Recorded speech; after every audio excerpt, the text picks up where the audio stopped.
Hi friends, welcome back to Custom IAS.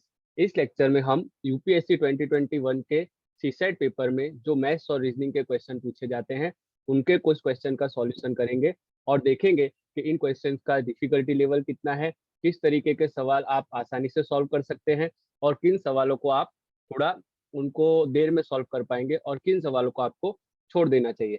ठीक है, तो चलिए फटाफट से शुरू करते हैं। जो पहला क्वेश्चन है वो है, in a group of 120 persons, 80 are Indians and rest are foreigners. Further, 70 persons in a group can speak English. The number of Indians who can speak English is 20, 30, 30 or less, 30 or more. ठीक है, तो ये एक basic question है। इसको हम एक flow chart की मदद से बहुत आसानी से सॉल्व कर सकते हैं। उसके अलावा इसका सॉल्यूशन भी मैंने यहाँ पे दिया है। तो देखिए, इसका जो फ्लो चार्ट है वो हम देख लेते हैं एक बार कि भाई किस तरीके से इसको हम सॉल्व करेंगे। ठीक है, तो सबसे पहले हमारे पास टोटल 120 लोग हैं। तो यहाँ पे आप देख सकते हैं हमारे पास टोटल 120 पर्सन है, जिसमें से जो 80 हैं वो इंडियंस हैं। ठीक है, 80 आर इंडियंस। और जो हमारे पास फॉरेनर्स हैं वो हैं 40 आर फॉरेनर्स। तो अब हमको यहाँ पे एक और डिटेल दी गई है कि that 70% can speak English and 50 are no English. ठीक है, अब हमको यहाँ पे कुछ सिचुएशन अज्यूम करनी पड़ेगी कि देखिए, अगर टोटल 40 फॉरेनर हैं, अगर ये ऑल, ठीक है, सारे के सारे इंग्लिश बोलना जानते हैं, फिर भी यहाँ पे 30% रह जाते हैं। ठीक है, जो कि इंडियन होंगे। ऑलराइट, एक सीधी सी बात है। अब दूसरी बात क्या है कि यहाँ पे आप देखिए कि हमारे पास 80 इंडियंस हैं और 70% कैन स्पीक इंग्लिश। हम अज्यूम करते हैं कि 40 फॉरेनर जो हैं वो कोई फ्रेंच वगैरह या दूसरी कोई लैंग्वेज बोलते हैं और किसी को भी इंग्लिश नहीं आती है। ठीक है, तो अगर किसी को भी इंग्लिश नहीं आती है और all 70 English speakers are Indians, ठीक है, पॉसिबिलिटी है ना। तो मैक्सिमम पॉसिबिलिटी कितनी है, मैक्स 70, और मिनिमम पॉसिबिलिटी कितनी है, 30। तो बस देखिए हमारा आंसर आ गया। यहाँ पे 20 तो होगा नहीं, 30 भी नहीं, 30 से कम भी नहीं, 30 और more. D is our answer. ठीक है, चलिए आगे देखते हैं। सेकंड क्वेश्चन जो है, कंसीडर ऑल 3 डिजिट नंबर्स। ठीक है, क्या कंडीशन है, 3 digit number without repetition of digit. ठीक है, रिपीटेशन नहीं होना चाहिए। Obtain using 3 non zero word होने चाहिए जो मल्टीपल्स ऑफ 3। तो 3 के मल्टीपल्स कितने, कौन से होंगे, यहाँ पे हमारे पास 3, 6 और 9। ठीक है, अब इसको रिपीट किए बिना हम अगर अलग अलग जो डिजिट्स बनाएंगे या नंबर्स बनाएंगे तो यहाँ पे हमारे पास total 3 factorial which means 6 digit बनेंगे। ठीक है, इसको हम यहाँ पे इस तरीके से देखते हैं। ऑलराइट, 6 3 डिजिट के नंबर बनेंगे जो हमारे पास है 369, 396, 639, 693, 936, 963। ठीक है, अब इन सब का हम अगर टोटल कर देंगे तो यहाँ पे हमको मिलेगा आंसर 3996। अब एक सीधी सी बात है कि जो भी मतलब 3 से मल्टीपल है वाली जो नंबर्स होते हैं, इसका अगर आप टोटल करेंगे तो टोटल नंबर है जो वो 3 से डिविजिबल है। तो 3 से अगर डिविजिबल होगा तो 9 से तो होगा ही। ठीक है, उसके अलावा हम यहाँ पे देखते हैं, इस वाले को चेक कर लेते हैं जो उन्होंने दिया है 74 वाला। ठीक है, तो 74 वाले को हम इसको डिवाइड करके देख लेते हैं तो हमारा आंसर लगभग डिविजिबल हो जाएगा। ऑलराइट, 75 जा 35 और ये 4 5 जा 20, मतलब यहाँ पे 5 370। ठीक है, अब यहाँ पे ये 296। ओके, 7 4 जा 28 और 16। ओके, ऑलराइट, तो ये हो गया हमारा 94। तो इसका मतलब है कि ये दोनों से डिविजिबल है। ऑलराइट, तो यहाँ पे हमारा आंसर क्या आएगा, बोथ। ठीक है, आंसर हमारा यहाँ पे सी दिया हुआ है। थर्ड जो क्वेश्चन है उसमें हमारे पास सवाल है, देयर आर 2 क्लासेस। ठीक है, 2 क्लास हैं, class A and B having 25 and 30 students respectively. ठीक है, फिर उसके बाद क्या है, in class A the highest score is 21 and lowest is 17। Class B highest score is 30 and lowest is 22। 4 student, ठीक है, यहाँ पे देखिए आपको दिया है 4 students are shifted from class A to class B. ठीक है, तो अब यहाँ पे 2 सेंटेंस दिए हैं, average score of class B will definitely decrease. ठीक है, देखते हैं, चेक करेंगे। The average score of class A will be definitely increase. इसको भी चेक करते हैं, ऑप्शन हमारे सामने है, only one, two only, both, one and two, neither one not two. तो सबसे पहले हमको देखिए यहाँ पे एक चीज जो दी है वो देखना है कि यहाँ पे क्लासरूम ए है, ठीक है, और यहाँ पे क्लासरूम बी है। इसके अंदर 25 स्टूडेंट है, इसके अंदर 30 स्टूडेंट है। अब इसका जो रेशियो है एवरेज, वो मैक्सिमम 21 मार्क्स है और मिनिमम 17 मार्क्स है, ठीक है। और इसका जो रेशियो है वो अलग है, ठीक है। कितना है हमारे पास, highest is 30 and lowest is 22, ठीक है, ऑलराइट, ठीक है। तो अब यहाँ से अगर 4 बच्चे यहाँ पे आएंगे तो सीधी सी बात है, इनका तो जो मैक्सिमम वाला स्कोर है वो यहाँ के मिनिमम वाले से ही कम है। तो एक बात तो साबित होती है कि बी वाले का जो स्कोर है वो डेफिनेटली डिक्रीज होगा, ठीक है। तो ये सेंटेंस हमारा सही है, average score of B will definitely decrease. तो सेंटेंस 1 इज राइट। अब उसके बाद हम ए वाला देखते हैं। तो अब ए वाले में क्या है, देखिए, अगर तो ये 4 स्टूडेंट मिनिमम वाले आ गए तो इसका जो एवरेज है वो इंक्रीज हो जाएगा, और अगर 22 वाले आ गए तो इसका एवरेज जो है वो डिक्रीज हो जाएगा। तो जो ए वाला है उसका हम श्योर शॉर्ट बोल नहीं सकते हैं कि डेफिनेटली डिक्रीज होगा या इंक्रीज होगा। तो हमारा जो सेंटेंस 2 है वो इनकरेक्ट हो जाएगा, इसीलिए हमारा आंसर हो जाएगा यहाँ पे 1 ओनली, ठीक है। आई होप आपको अंडरस्टैंड हुआ होगा। यहाँ पे पूरा सॉल्यूशन भी दिया है, लेकिन इतना लेंथी सॉल्यूशन करने की जरूरत नहीं, हम इस तरह इसको टाइम सेविंग मेथड में भी कर सकते हैं, ठीक है। उसके बाद देखिए यहाँ पे एक जो फोर्थ क्वेश्चन है उसको देखते हैं। कंसीडर टू स्टेटमेंट, 2 स्टेटमेंट दिया हुआ है। Priya is 4 rank below Seema and 31st from the bottom, ठीक है। Statement 2, Anna is 2 rank above Seema and is 37th from the bottom, ठीक है। What is Seema's rank from the top in class 40, class of 40। अब हमको यहाँ पे एक चीज पता चल गई कि क्लास में कितने बच्चे हैं, 40 स्टूडेंट है, ठीक है। अब हमें ये नहीं देखना है कि रीमा का रैंक कितना है, हमें खाली ये देखना है which one of the following is correct in respect of the statement and question, ठीक है। Statement 1 is not sufficient to answer the question, मतलब सीमा का रैंक हमको फाइंड करने के लिए। उसके बाद देखिए statement 2 alone is not sufficient to answer the question, either statement 1 alone or statement 2 alone is sufficient, both 1 and 2 are required to answer the question, ठीक। अब इसमें कुछ बच्चे क्या करते हैं, उसकी एज उसका रैंक फाइंड करने में लग जाएंगे। हमें रैंक फाइंड नहीं करना है, हमें सिर्फ ये पता करना है कि इन दोनों इन्फॉर्मेशन के ऊपर से हम उसका रैंक फाइंड कर सकते हैं या नहीं कर सकते हैं। तो देखिए हमारे पास टोटल स्ट्रेंथ है, उसका बॉटम से रैंक दिया हुआ है और दोनों में बॉटम से रैंक दिया हुआ है। तो सीधी सी बात है, हम उसको ऊपर से काउंट करेंगे तो वो हो जाएगा सिंपल। यहाँ पे देखिए स्टेटमेंट 1 में देखिए प्रिया का 31st है रैंक, और उसके बाद 3 रैंक बीच में है और सीमा का रैंक हो जाता है 35th, तो उसको ऊपर से काउंट करेंगे तो 6 रैंक हो जाता है। सिमिलरली एना का 35th है और वो 2 रैंक सीमा से ऊपर है, तो यहाँ पे भी 35 और ऊपर से काउंट करेंगे तो उसका रैंक 6 हो जाता है। इसलिए यहाँ पे आंसर क्या आएगा कि बोथ स्टेटमेंट 1 और जो 2 है वो इंडिविजुअली अलोन मतलब उसको सेटिस्फाई कर सकते हैं और उसका रैंक फाइंड करने में हमको हेल्पफुल हो सकता है, ठीक है। ये वाला आइदर स्टेटमेंट 1 से भी रैंक फाइंड हो जाएगा और स्टेटमेंट 2 अलोन से भी रैंक फाइंड हो जाएगा, ठीक है। आगे बढ़ते हैं। जो फिफ्थ क्वेश्चन है वो है consider two statement in a question. Statement 1, each of A and D is heavier than each of B E F but none of them is heaviest, ठीक है। अब उसके बाद देखिए सेकंड है A is heavier than D but lighter than C, alright. Who is heaviest among A B C D E, ठीक है। तो ए बी सी डी ई मतलब ये 5 हमारे पास क्वांटिटीज है, उसमें सबसे हैवी कौन है वो हमको पता करना है, ठीक है। अब यहाँ पे आप एक चीज देखिए कि ए एंड डी है वो heavier than B E F, B E F, ठीक है। मतलब इन दोनों से ये हैवी है, but none of them is heaviest, ठीक है। बस इसमें से ये दोनों में से कोई भी हैवीएस्ट नहीं है, मतलब यहाँ पे कोई मिस्टर एक्स है जो इनसे बड़ा है, ठीक है, alright. A is heavier then, तो यहाँ पे जो मिस्टर एक्स है वो हमारे सी हो जाएंगे। उसके बाद देखिए A is heavier than D but lighter than C, ठीक है। अब देखिए who is heaviest among A B C D E, ठीक है।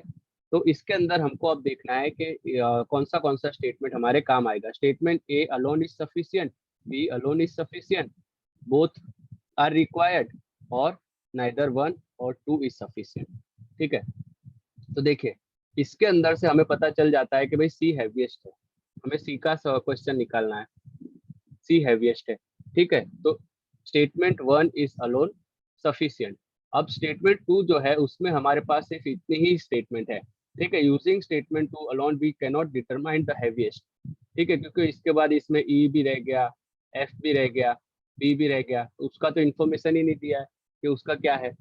ठीक है, अगर हम दोनों को कंबाइन करें तो हम बोल सकते हैं हाँ भाई ये दोनों तो इन तीनों से और कम है। ठीक है, पर यहाँ पे सी के लिए सफिशिएंट इंफॉर्मेशन नहीं है, तो हमारा आंसर बन जाएगा यहाँ पे A, statement one alone is sufficient to answer the question. ठीक है, चलिए आगे बढ़ते हैं। जो 6 क्वेश्चन है हमारा वो है, in English alphabet the first 4 letters are written in opposite order and the next 4 letters are written in opposite order and so on and at the end y z are interchanged। ठीक है, मतलब उनको opposite order में लिखा है। Suppose यहाँ पे हमारे पास ऐसे है ए बी सी डी, तो उसको उल्टा कर दिया है सी सी बी ए। ठीक है, इस तरीके से लिखा है, और उसको अभी हम आगे देखेंगे कि किस तरीके से है। अब इस क्वेश्चंस को अगर आपको ये मेथड आती है, आपने अच्छे से प्रैक्टिस किया हुआ है, तो आप लगभग विद इन 1 मिनट सॉल्व कर देंगे। लेकिन अगर आपको ये मेथड नहीं आती है, आपने अच्छे से प्रैक्टिस नहीं की है, ABCD के बारे में आपको कम इन्फॉर्मेशन है इन टाइप के रीजनिंग क्वेश्चन में, तो आपको ये क्वेश्चन जो है वो काफी टाइम आपका ले सकता है। ठीक है, अब क्वेश्चन क्या पूछा है, देखिए क्वेश्चन भी काफी ट्रिकी है। Which will be the 4th letter to the right of the 13th letter. ठीक है, तो सबसे पहले हम 13th लेटर देखेंगे, फिर उसका राइट देखेंगे, और फिर उसका 4th देखेंगे। ठीक है, तो चलिए देखते हैं। तो जैसे कि यहाँ पे दिया है, तो इन्होंने 4 के ग्रुप में उसको डिवाइड कर दिया है। फिर देखिए यहाँ पे हमने उसको ऑपोजिट कर दिया है। ऑलराइट, ऑपोजिट कर दिया तो ये DCBA HGFE तरीके से हो गया। ठीक है, अब यहाँ पे 13th लेटर हमको फाइंड करना है। तो देखिए 4 ये हो गया हमारा P, 13th लेटर। ठीक है, and the 4th letter to its right, right किधर होगा, इस तरफ 1 2 3 4, 4th लेटर जो है उसके राइट में वो है T। तो हमारा आंसर यहाँ पे हो जाएगा B, which is answer is T। Alright, I hope आपको इसमें थोड़ा अंडरस्टैंडिंग हो रहा होगा। उसके बाद देखिए 7th क्वेश्चन दिया है। यहाँ पे हमारे पास 7 बुक हैं, PQRSTUV are place side by side रखी है।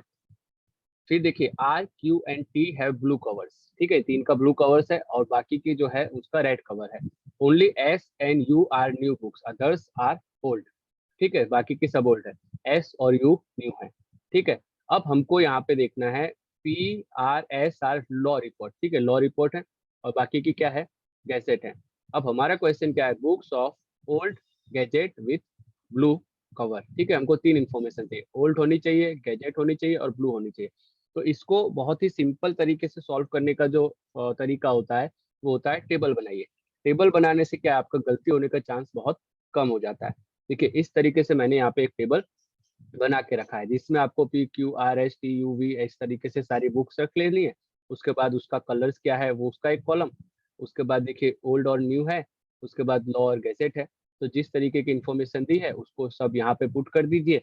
उसके बाद आपको मिल जाएगा कि कौन सी बुक जो है ब्लू कवर है, ओल्ड है और गैजेट है। ठीक है, तो यहाँ पे हमारे पास 2 है, Q and T। तो यहाँ पे हमारा आंसर आ जाएगा Q and T which is C।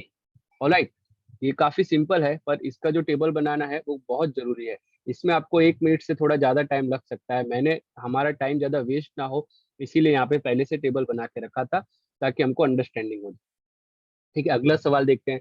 Replace the incorrect term, ठीक है, by the correct term in the given sequence.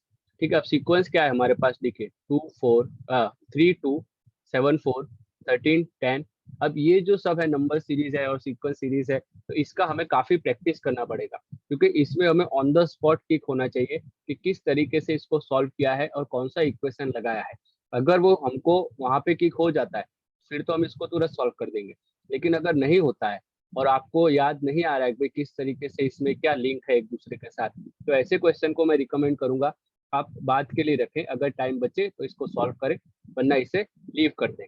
या तो दूसरी मेथड ये है कि आप बहुत सारी सीरीज की प्रैक्टिस करके जाइए, इस तरीके के बहुत सारे previous year question paper solve कीजिए, ठीक है, जो सीडीएस के पेपर आते हैं वो कीजिए, सीएपीएफ के पेपर सॉल्व करिए, तो इस तरीके एसएससी के पेपर सॉल्व करिए, तो आपको हैबिट हो जाएगी जल्दी से उसको, जो उसके अंदर ट्रिक है उसको कैप्चर करने की, कैच करने की। अब देखिए यहाँ पे क्या किया है, एक इनकरेक्ट टर्म हमको पता करना है, तो अगर हम आपको यहाँ से क्लोजली देखें तो देखिए 2 into 7 मतलब +4, ठीक है, 7 into 13 मतलब +6, 13 into 21 मतलब +8, ठीक है, आप देख रहे हैं पैटर्न, तो यहाँ पे 2 की पैटर्न है और स्टार्ट कहाँ से हो रही है, 4 से हो रही है, ऑलराइट 10। अब सिमिलरली आप यहाँ पे देखिए 2 + 4 अगर हम करेंगे तो 6 हो जाएगा, तो ये यहाँ पे सही से नहीं बैठ रहा है, और 6 करेंगे तो अभी यहाँ पे 12 हो जाएगा। तो अब यहाँ पे देखिए, अज्यूम कीजिए यहाँ पे अगर 0 + 4 करते हैं, क्योंकि ये 4 है, 0 + 4 4, 4 + 6 ठीक है 10, 10 + 8 18, 18 + 10 28, ठीक है, तो ये सीक्वेंस बिल्कुल सही बन रहा है। तो हमारा यहाँ पे 2 की जगह पे जो इनकरेक्ट टर्म है वो 2 है, और जो राइट टर्म है वो आएगा 0, ठीक है।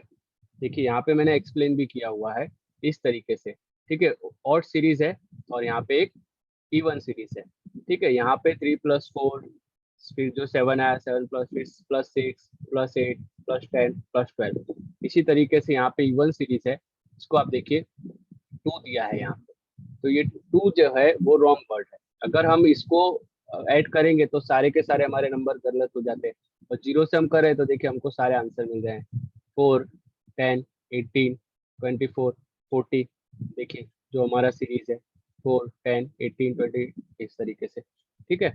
तो आई होप आपको इसमें पता चला होगा, तो जो हमारा इनकरेक्ट टर्म है वो है 2 और इसकी जगह पे आएगा 0, ऑलराइट। आगे बढ़ते हैं। अब 9th क्वेश्चन है, देखिए following is a matrix of certain entries, the entries follow a certain trend, row rise row wise, ठीक है, चूज मिसिंग एंट्री। अब हमको इसके मिसिंग एंट्री, इस तरीके के टेबल वगैरह देख के और ऐसे मिक्सिंग वाले देख के आप घबराए नहीं, ये बिल्कुल ही आसान है। सबसे पहले हमें पैटर्न समझनी है, देखिए BAC, alright, CBA, alright, ACB, ठीक है, यहाँ पे क्या मिसिंग है, बी। अब अगर हम ऊपर से भी देखेंगे तो बी ही मिसिंग है, CAB, मतलब बी वाला आंसर आएगा, तो आप ए और सी को तो एलिमिनेट ही कर दीजिए। अब यहाँ पे देखिए इन इन तीनों रॉ के बीच में जो रिलेशन है वो एक बहुत सिंपल रिलेशन है, देखिए 10 - 7 3, ठीक है, 9 - 3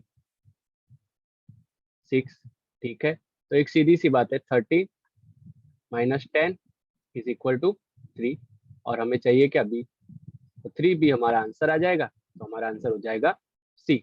बिल्कुल सिंपल है, ऐसे सवाल तो आपको छोड़ने ही नहीं चाहिए, और ये तो मतलब देखने से इसका आंसर आ सकता है, आपको लिखने की भी जरूरत नहीं है, 10-15 सेकंड में इसका आंसर आ सकता है, ठीक है। अब इसके बाद जो ये देखिए यहाँ पे एक्सप्लेनेशन भी दिया हुआ है, ये आपके हेल्प के लिए है। उसके बाद जो अगला सवाल है वो है you are given two identical sequence in 2 row, ठीक है, यहाँ पे सीक्वेंस 1 है 8 4 6 15 52.5 236.5, ठीक है, उसके बाद यहाँ पे 5 ABCDE तरीके से, इस तरीके से दिया है।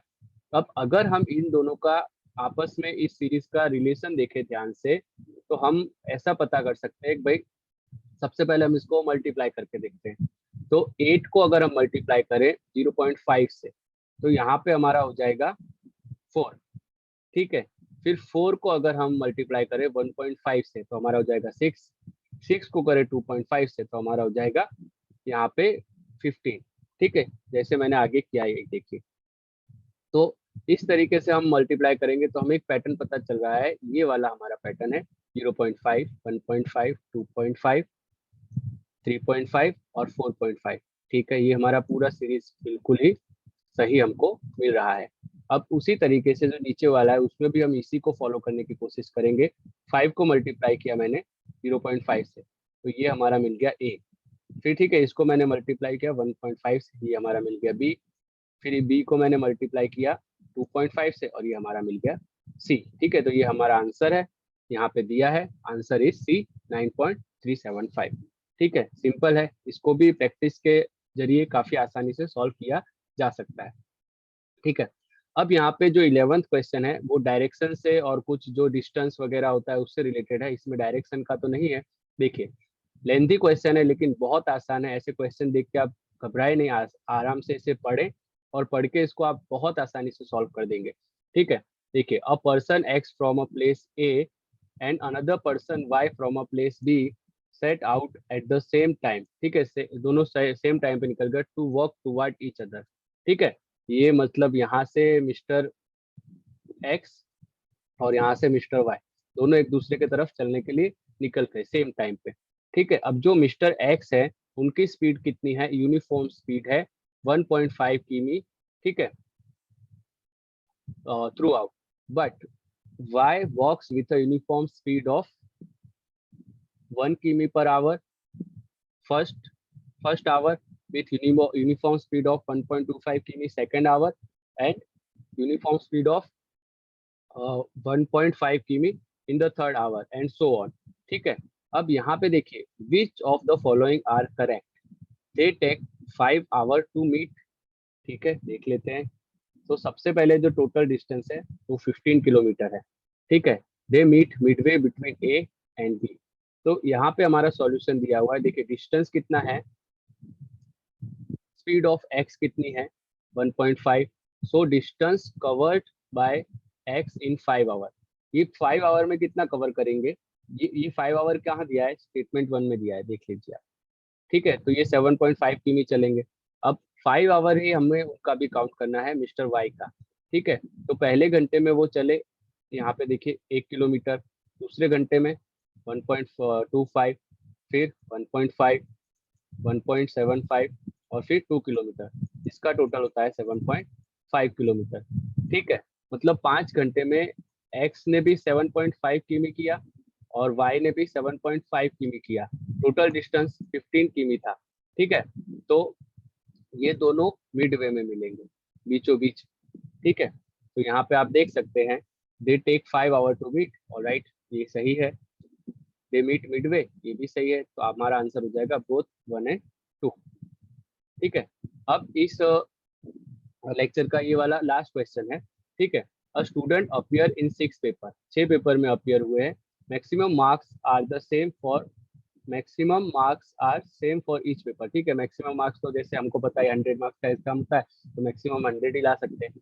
अब उनके मार्क्स कितने आए हैं, यहाँ पे प्रोपोर्शन दिया है, मार्क्स नहीं दिया है। ठीक है, 5 gem, 6 gem, 7 gem, 8 gem, 9 gem, 10, और उनका ओवरऑल जो परसेंटेज है वो है 60%। तो यहाँ पे पूछा है in how many number of papers did he score less than 60% marks. ठीक है, तो अब इसका बहुत ही सिंपल सा तरीका है कि हमको अज्यूम करना है। ठीक है, ऑलराइट, 6 पेपर है, सब 100 पेपर 100 मार्क्स के होते हैं, तो टोटल मार्क्स हो गए 600। अब यहाँ पे हमें दिया है कि उनके 60% आए हैं। ठीक है, तो 60% कितना हो जाएगा 360।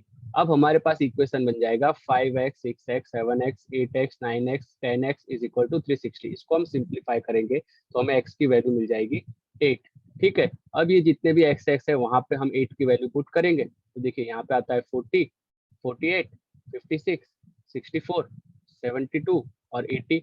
60 से कम कौन से में है, 1, 2, 3, तो ये हमारा आंसर आ गया। देखिए 3 सब्जेक्ट में उसका 60 से कम है। ऑलराइट, तो थैंक यू सो मच। अगर आपको ये लेक्चर अच्छा लगा हो और आप इसी तरीके से सीसेट के बाकी के मैथ्स और रीजनिंग के क्वेश्चन भी हमसे चाहते हैं, तो आप मुझे कमेंट सेक्शन में जरूर बताइए और फटाफट कमेंट करिए ताकि मैं आपको जल्दी से रिस्पॉन्स करूं और फटाफट इसका पार्ट 2 भी अपलोड कर दूं। ठीक है, अगर आपको ये अच्छा लगा हो तो इसको लाइक करिए, शेयर कीजिए और अपने दोस्तों के साथ भी इसको शेयर करिए, हमारे चैनल को सब्सक्राइब कीजिए।